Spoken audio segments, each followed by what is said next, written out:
Assalamualaikum warahmatullahi wabarakatuh. Om Swastihotu Namo Buddhaya. Salam sejahtera, salam rahayu, salam Pancasila. Semoga dimanapun Anda berada selalu dalam lindungan Tuhan Yang Maha Esa.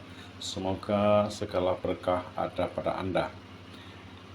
Pada kesempatan kali ini, saya akan membahas tentang bagaimana cara merubah nasib buruk menjadi nasib baik menurut hukum sebab akibat. Pada cara merubah nasib ini, mengapa saya menggunakan hukum sebab akibat? Karena yakin atau tidak yakin dengan pembahasan ini, tidak akan ada satu orang pun yang bisa lepas dari hukum sebab akibat. Kita lahir ke dunia, tentu saja ada sebab yang mengawali. Nasib manusia tentu saja ada sebab-sebab atau kondisi yang mengakibatkannya. Kematian semua makhluk tentu juga ada sebab-sebab yang mengkondisikan. Kemunculan dan kehancuran bumi pun tentu saja ada kondisi-kondisi sebab-sebab yang membentuknya. Sesuai hukum sebab akibat, bahwa semua perbuatan manusia, baik atau buruk, akan mengkondisikan nasib dan kehidupan manusia. Perbuatan manusia tentu saja diawali dengan pikiran. Pikiran adalah penentu nasib seseorang, karena pikiran adalah niat dan kehendak manusia sebelum berbuat, saat berbuat, dan setelah berbuat. Pikiran yang dekat dengan Tuhan, pikiran yang penuh dengan kebijaksanaan, pikiran yang selalu menjaga sila atau kemoralan, pikiran yang selalu berpikir positif, maka kehendak dalam perbuatannya akan selalu baik dan bijak, yang tentu saja akan mengakibatkan nasib baik. Nasib buruk seseorang tidak akan berubah selama perbuatan baik belum cukup untuk menutupinya. Ini saya umpamakan jika Anda punya satu kaleng cat primer berwarna merah.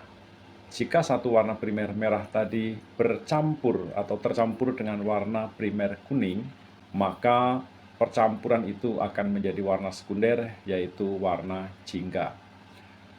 Bagaimana cara untuk menetralisirnya? Cara untuk menetralisirnya adalah dengan cara menambahkan warna primer merah sebanyak yang dibutuhkan sampai menutupi warna primer kuning menjadi tidak terlihat.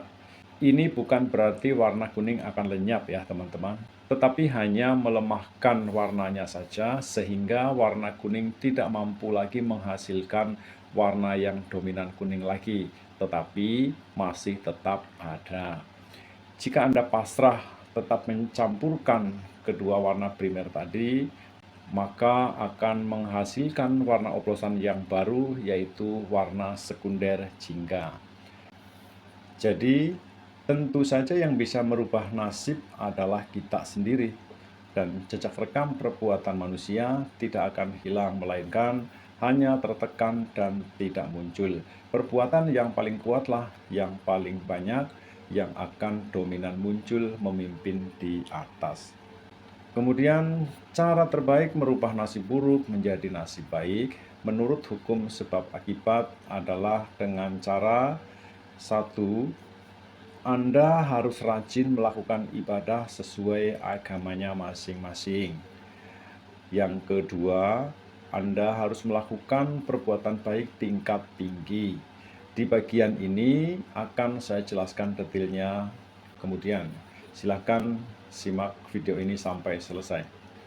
Yang ketiga, Anda harus melakukan sila atau menjalankan kemoralan, yaitu tidak menyakiti makhluk hidup termasuk diri sendiri, tidak berbohong, tidak berzina, tidak mengambil barang yang tidak diberikan, tidak mengkonsumsi makanan yang menyebabkan ketagihan ya. Di sini ada 5 sila yang harus kita jalankan, yaitu tidak menyakiti makhluk hidup termasuk diri sendiri, tidak berbohong, tidak berzina, tidak mengambil barang yang tidak diberikan, dan tidak mengkonsumsi makanan yang menyebabkan ketagihan.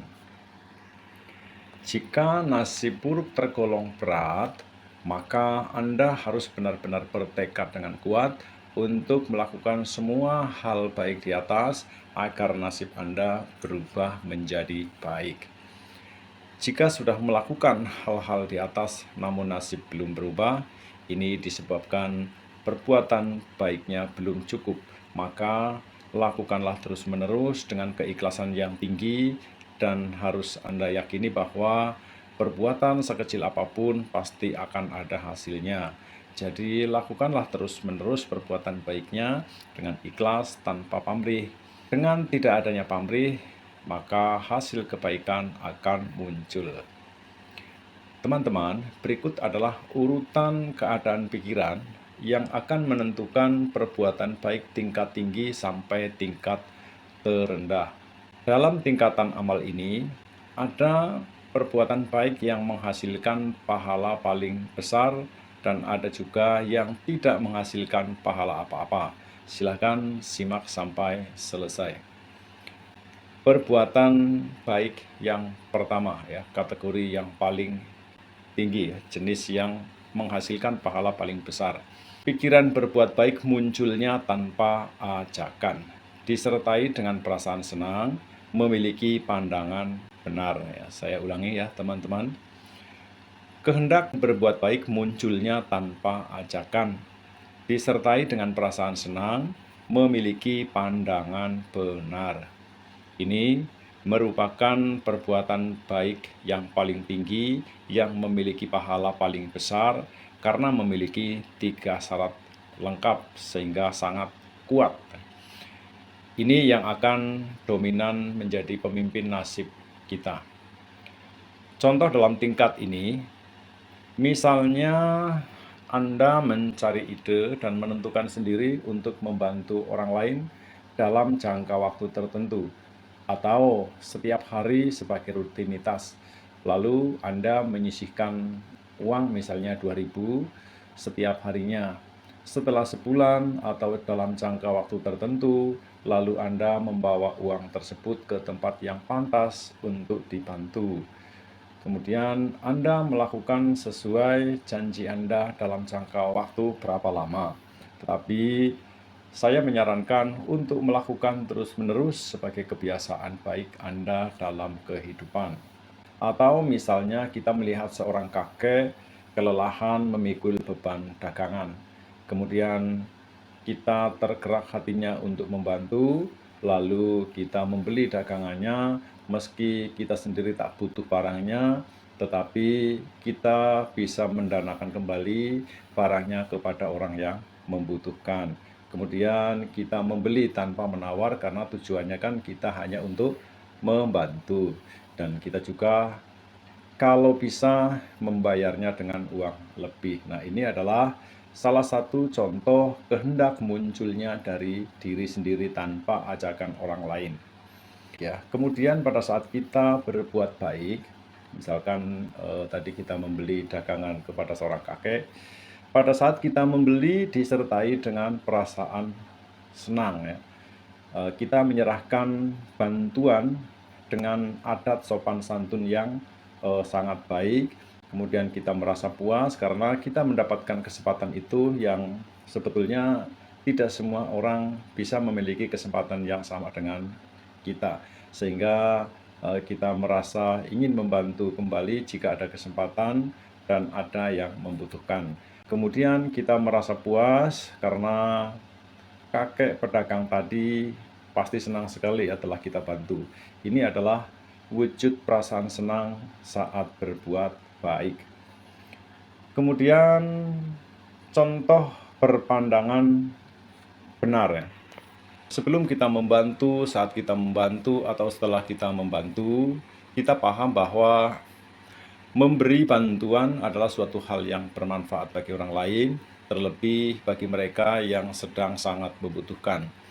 Anda tak perlu berharap bantuan itu akan dikembalikan, tak perlu berpikir orang-orang akan menghargai Anda, akan memuji Anda, dan kesan-kesan lain yang berhubungan dengan pamrih. Kita harus yakin bahwa perbuatan baik sekecil apapun pasti akan kembali kepada kita dalam bentuk berkah atau nasib yang baik yang berbeda-beda dalam kehidupan.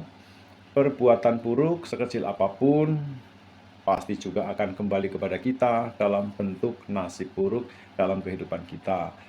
Pikiran seperti ini berarti kita telah berpandangan benar. Kemudian bagaimana jika kita berbuat baik tetapi kita merasa tidak dianggap baik ya? Tentu saja kita pernah merasakan perasaan-perasaan seperti ini ya. Ini karena kita melakukannya belum memenuhi 3 syarat, yaitu kehendak tanpa ajakan, disertai kesenangan, dan memiliki pandangan benar. Jika kita melakukan sudah memenuhi 3 syarat di atas, maka kita akan melakukannya dengan tenaga yang sangat kuat ya, dengan sepenuh hati, tanpa keraguan, tanpa malu berbuat baik, tanpa kemalasan. Maka kita tidak akan lagi mempermasalahkan kalimat dianggap tidak baik karena kita sudah ikhlas dan diliputi perasaan senang saat melakukan. Tentu saja tidak lagi berpikir negatif tentang orang-orang yang berpikir negatif kepada kita ya. Jadi kita no problem ya teman-teman, be happy saat melakukan kebaikan. Ini jenis perbuatan baik yang paling besar pahalanya, yang dominan akan memimpin nasib. Jadi kebaikan jenis inilah yang harus sering kita lakukan ya, yang akan bisa merubah nasib kita yang buruk menjadi nasib baik.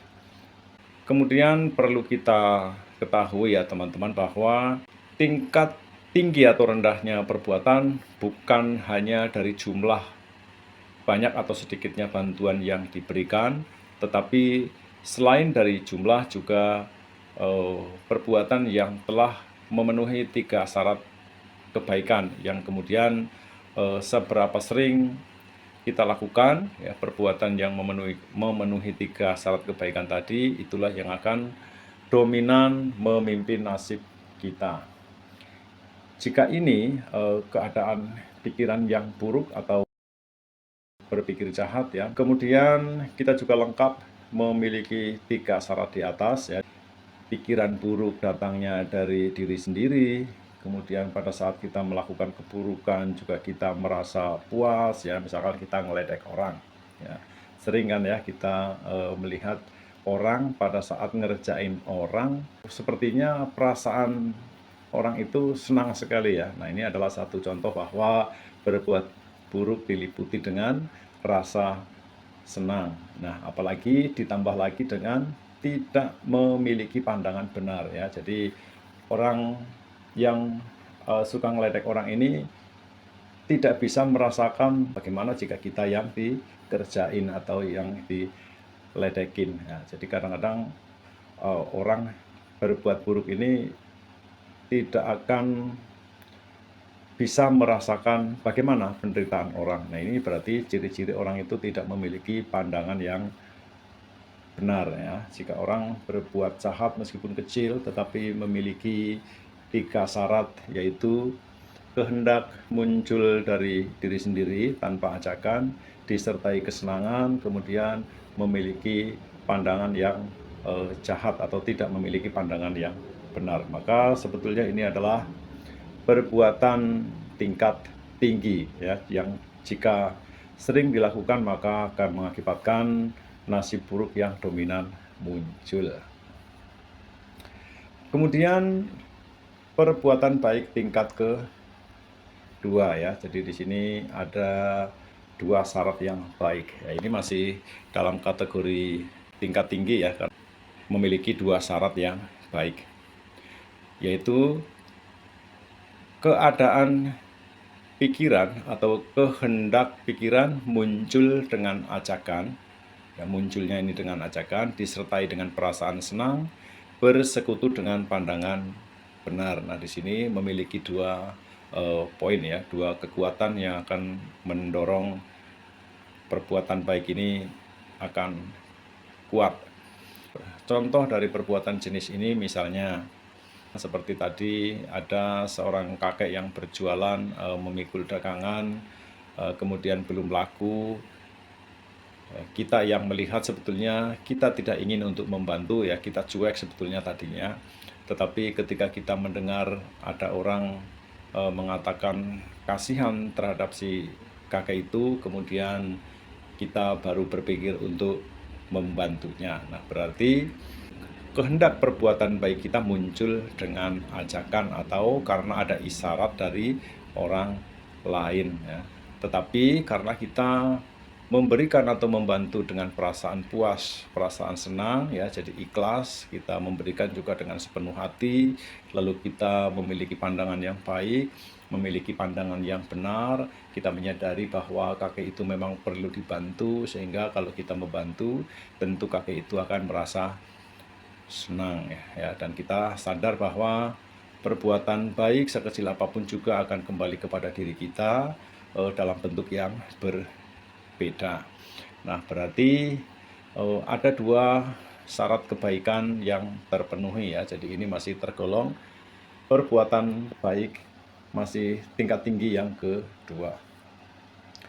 Selanjutnya perbuatan baik tingkat ketiga, yaitu keadaan pikiran atau kehendak muncul tanpa ajakan, disertai dengan kesenangan, tetapi tidak bersekutu dengan pandangan benar ya. Jadi misalkan kita membantu kakek tadi, munculnya dari diri sendiri, saat memberikan kita juga dengan perasaan senang, tetapi tidak memiliki pandangan yang benar.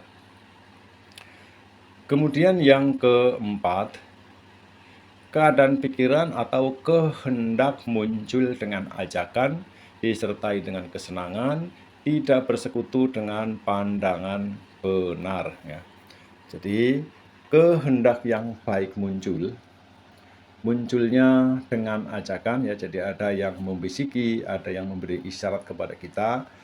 Kemudian pada saat kita melakukan, kita memiliki rasa senang, memiliki rasa puas, tetapi tidak bersekutu dengan pandangan benar ya. Jadi di sini hanya memiliki satu kekuatan baik, yaitu rasa senang ya, karena pikirannya muncul dengan ajakan. Kemudian tidak bersekutu dengan pandangan benar ya, tetapi pada saat memberikan kita merasa senang ya. Misalkan ketika kita membeli dagangan seorang kakek tadi, karena kakek merasa senang ya, tersenyum, dia mengucapkan terima kasih, sehingga ketika kita melihat momen itu kita juga merasa senang ya. Tetapi kita tidak paham bahwa perbuatan baik itu sangat perlu untuk dilakukan terus menerus ya, bukan hanya ke kakek tadi, tapi sebetulnya perlu kita lakukan kepada siapapun yang membutuhkan ya, karena perbuatan baik sebetulnya akan kembali kepada kita dalam bentuk berkah di dalam kehidupan kita. Kemudian yang kelima, keadaan pikiran atau kehendak baik muncul tanpa ajakan, disertai masa bodoh ya, jadi cuek ini. Kemudian bersekutu dengan pandangan benar ya. Saya ulangi, keadaan pikiran ini muncul tanpa ajakan ya, munculnya dari diri sendiri, tetapi pada saat melakukan ini masa bodoh ya, cuek ya, memiliki pandangan benar ya. Yang keenam, keadaan pikiran atau kehendak yang baik muncul dengan ajakan, disertai masa bodoh ya. Jadi pada saat memberikan ini cuek-cuek saja ya, acuh ya. Dan pikirannya juga, kehendaknya juga muncul dengan ajakan, jadi ada yang mengajak. Bersekutu dengan pandangan benar, berarti kita memiliki satu kebaikan ya, yaitu pandangan benar ya. Kita tahu bahwa perbuatan baik ini akan kembali kepada kita, tetapi pada saat melakukan cuek ya, tidak sepenuh hati ya, karena melakukan karena diajak orang, jadi munculnya kan bukan dari diri sendiri ya. Ini efek perbuatan baiknya tentu sangat kecil ya teman-teman. Yang ketujuh ya, keadaan pikiran atau kehendak baiknya muncul tanpa ajakan. Nah ini bagus ya, karena muncul kehendak dari diri sendiri. tetapi pada saat melakukan tidak merasa senang dan cuek-cuek saja. Kemudian tidak bersekutu dengan pandangan benar ya, cenderung berpikir tidak penting ya untuk berbuat baik. Jadi kekuatan dari perbuatan baik ini hanya satu, yaitu munculnya dari dalam diri sendiri. Sebagai contoh, niat hati membantu orang untuk tujuan tertentu. Nah, ini berarti memberi dengan syarat-syarat khusus ya, yaitu untuk mendapat, misalkan untuk mendapat pujian, untuk jabatan, untuk kejayaan, ya, kemudian untuk ketenaran, untuk kebanggaan, untuk pamer, untuk nama baik, kehormatan, untuk penghargaan, untuk konten video atau foto misalkan ya, untuk bisa dipamerkan di media sosial, dan untuk mendapatkan keuntungan-keuntungan lain dari kebaikan yang diberikan. Amal baik tingkat ini akan menghasilkan buah yang sangat kecil ya, tentu saja ya. Bahkan bisa cacat secara fisik ya. Kita ibaratkan pohon yang tumbuh di musim kemarau panjang.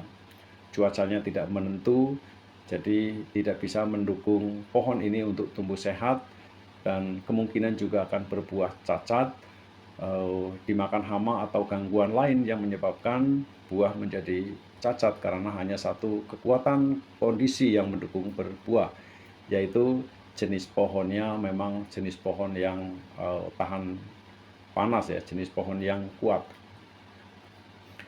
Kemudian yang ke-8, ini perbuatan yang song ini sebetulnya ya, yang ke-8 ini tingkat yang paling bawah, dan ini banyak orang yang melakukan tetapi tidak memenuhi syarat sehingga song ya. Keadaan pikiran atau kehendak berbuat baik muncul dengan ajakan ya, jadi biasanya orang berbuat baik tapi ikut-ikutan ini misalnya ya. Kemudian disertai masa bodoh. Nah, cuek ya pada saat ikut melakukan perbuatan baik, dia tidak bisa menikmati prosesnya, tetapi pikirannya akan membayangkan segala sesuatu yang di luar, sehingga kita tidak merasa betah berada di suatu tempat ketika kita berbuat baik ya, karena tidak memiliki perasaan yang senang. Kemudian tidak bersekutu dengan pandangan benar ya. Jadi orang ini tidak memiliki pandangan yang benar pada saat berbuat baik ya. Ini jenis perbuatan baik yang tidak memenuhi syarat kebaikan ya, tetapi tergolong baik ya. Jadi, meskipun ini sering dilakukan, tetapi ada satu perbuatan jahat yang besar, ini akan kalah telak ya. Makanya tidak heran banyak sekali orang yang bernasib buruk ya. Kita pahami ini, dan kemudian marilah kita berusaha untuk merubah dengan melakukan perbuatan baik tingkat tinggi, yaitu yang memenuhi 3 syarat. Munculnya tanpa ajakan, pada saat melakukan kita harus merasa senang dan puas ya, sehingga akan memancing perasaan kita untuk melakukan terus menerus ya, karena kita senang melakukan perbuatan baik. Kemudian pikiran kita juga memiliki pandangan yang benar. Kita mengerti, paham betul bahwa perbuatan baik ini memang harus sering dilakukan. Sekecil apapun usaha kita atau seburuk apapun nasib kita, tetaplah kita akan bisa membantu ya. Jadi ini yang perlu diingat, bahwa sesusah-susahnya kita masih selalu terbuka kesempatan untuk berbuat baik. Jadi jangan pernah kita mengatakan bahwa kita bernasib buruk, bagaimana kita akan bisa berbuat baik. Bukankah perbuatan baik ini hanya untuk orang-orang yang bernasib baik?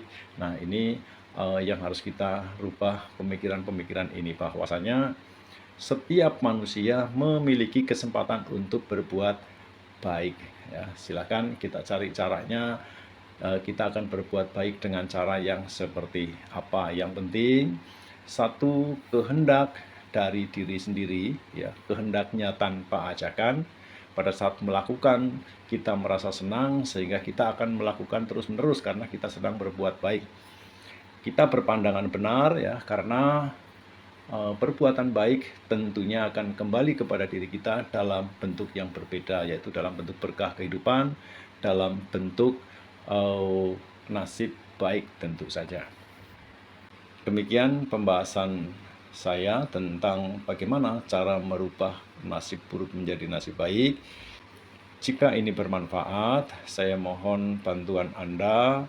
Silahkan tekan tombol subscribe dan like-nya. Terima kasih kepada Anda yang telah membantu channel ini. Semoga semua makhluk hidup berbahagia. Semoga semua berkah ada pada Anda. Assalamualaikum warahmatullahi wabarakatuh. Salam sejahtera, salam rahayu, salam Pancasila. Terima kasih.